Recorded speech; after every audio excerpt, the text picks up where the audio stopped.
Bismillahirrahmanirrahim. Assalamu alaikum, dear students. This is Imran Sir from FEI. This is our second lecture on power struggles and movements, which is your fifth chapter of political science.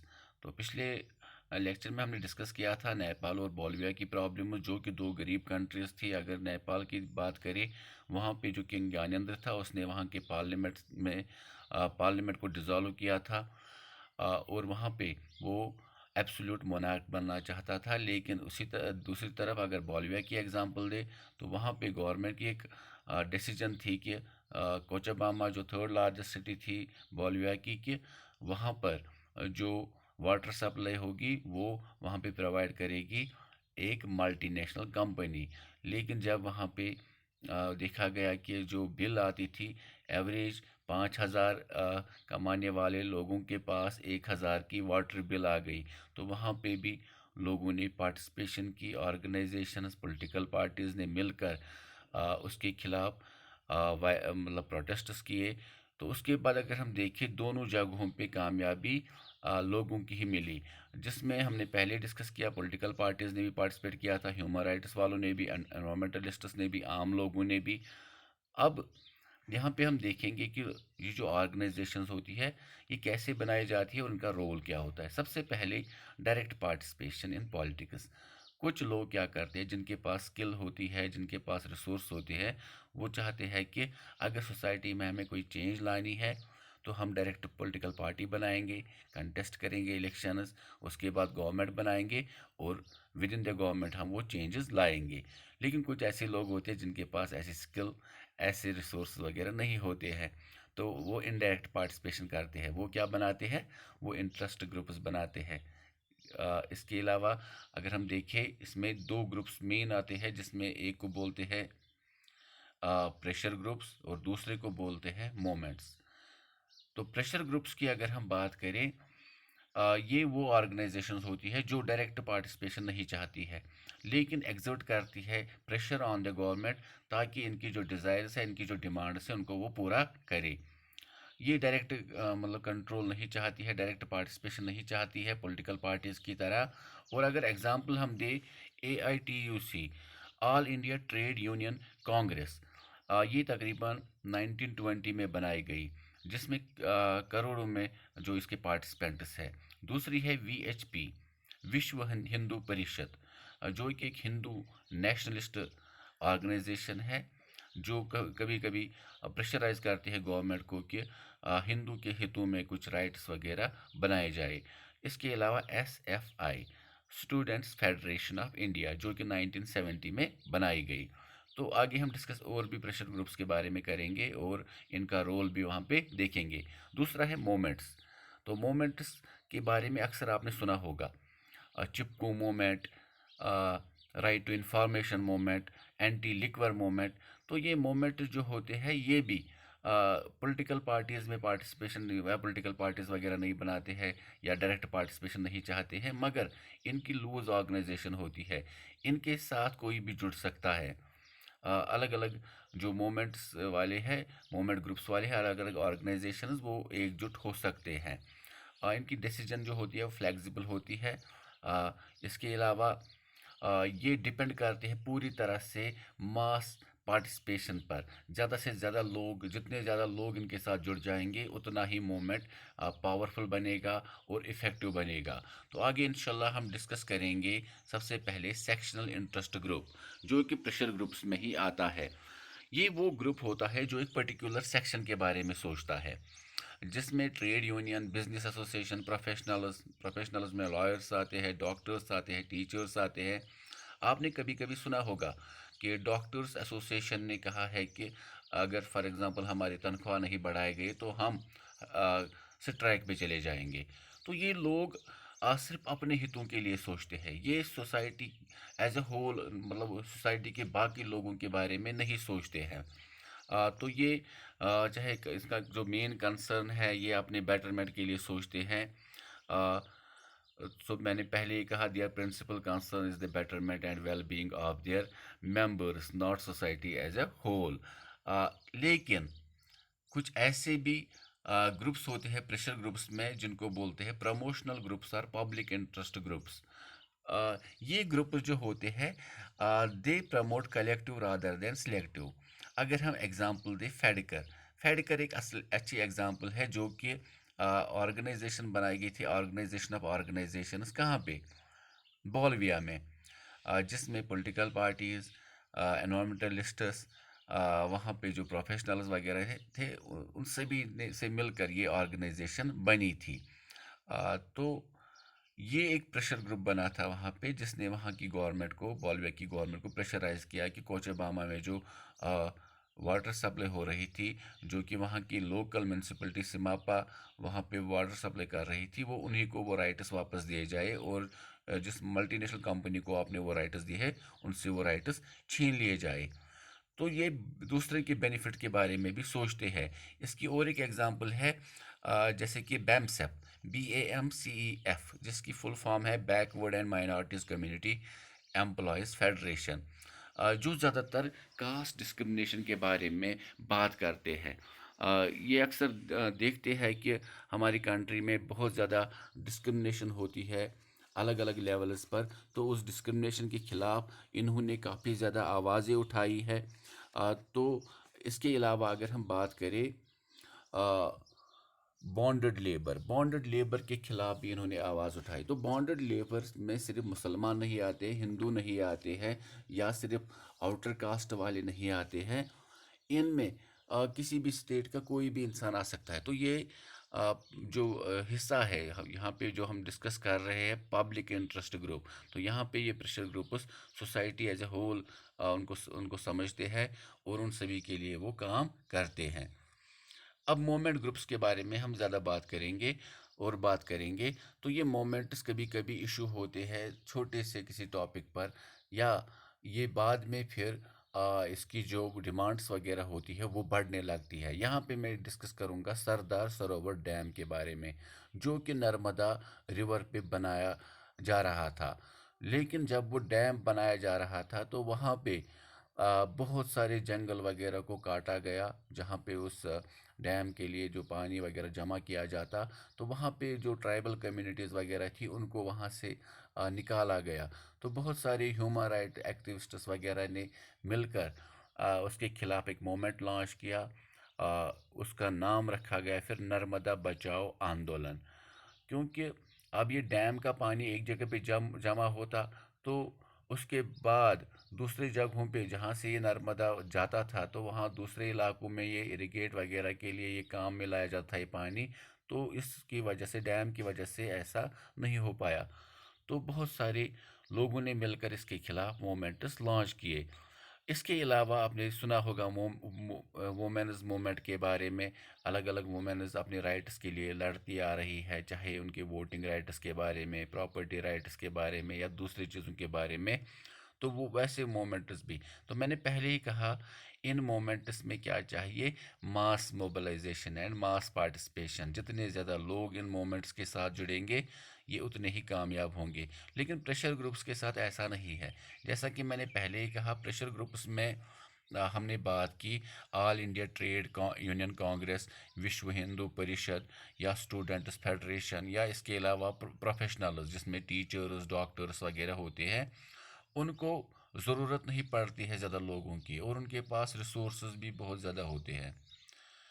آ، تو اس کے علاوہ کہا جاتا ہے کہ کبھی کبھی یہ مومنٹس جو ہوتے ہیں، جس طرح سے میں نے فیڈکر کی ایگزامپل دی تھی، اسی طرح سے انڈیا میں بھی national alliance for people's movement, یہ بہت ساری آرگنائزیشن سے مل کر یہ موومنٹ لانچ کیا گیا تھا. فار ایگزامپل کچھ لوگ کمیونلزم کے خلاف لڑ رہے تھے کہ انڈیا میں جو ہندو مسلم یا دوسرے ریلیجنز کے خلاف لوگ ایک دوسرے کے خلاف لوگوں کو بھڑکا رہے ہیں، یا جو یہ رائٹس وغیرہ ہو رہے ہیں تو یہ نہیں ہونے چاہیے. کچھ لوگ اینٹی گلوبلائزیشن کے خلاف تھے، کچھ لوگ اینٹی نیوکلیئر موومنٹ کے خلاف تھے، کچھ لوگ الیکٹورل ریفارم چاہتے تھے. تو ان سبھی نے مل کر national alliance for people's movement launch کیا. اور اس کے بعد امبریلا آرگنائزیشن کیوں کہتے ہیں؟ کیونکہ اس آرگنائزیشن میں، اس موومنٹ میں بہت سارے موومنٹس ایک ساتھ کام کرتے ہیں. How do pressure groups influence in politics? अब प्रेशर ग्रुप्स किस तरह से पॉलिटिक्स पे अपना इन्फ्लुएंस असर डालते हैं। सबसे पहले अगर हम बात करें पब्लिक इश्यूज़ को, ये प्रेशर ग्रुप्स उठाती है। ये पब्लिक सपोर्ट चाहती है, सिंपैथी चाहती है। उसके अलावा ये कैंपेन्स करती है, लोगों के साथ मिलकर नाराबाजी करते हैं, मीटिंग्स करते हैं। इसके अलावा पेटिशंस वगैरह दायर करते हैं कोर्ट्स वगैरह में। तो ये पहला काम होता है इनका। दूसरा ये करते हैं कि मीडिया का अटेंशन इनकी तरफ खींच जाए, क्योंकि जितना किसी भी इशू के रिलेटेड मीडिया उसे उछालेगी उतना ही वो मोमेंट जो है कामयाब होगा। आपने एक मोमेंट के बारे में सुना ही होगा, जो कि इंडिया में चला था, एंटी करप्शन मूवमेंट। अन्ना हज़ारे ने वो मूवमेंट लॉन्च किया था। तो उस मूवमेंट में बहुत सारे लोगों ने पार्टिसिपेशन की थी बढ़ चढ़ कर, और मीडिया पर भी दिन भर वो मतलब दिखाए जा रहे थे। तो इसके अलावा अगर हम बात करें प्रोटेस्ट्स वगैरह, गवर्नमेंट की जो प्रोग्राम्स वगैरह है, तो प्रोटेस्ट्स के ज़रिए उनको रोका जाता है ताकि गवर्नमेंट का अटेंशन इन ग्रुप्स की तरफ बढ़ जाए। क्योंकि जब तक गवर्नमेंट प्रेशराइज नहीं होगी, जब तक गवर्नमेंट की एक्टिविटीज़ को ये प्रोटेस्ट्स वगैरह के ज़रिए, स्ट्राइक्स के ज़रिए डिस्टर्ब नहीं करेंगे, तब तक गवर्नमेंट का जो ध्यान है इनकी तरफ नहीं जाएगा।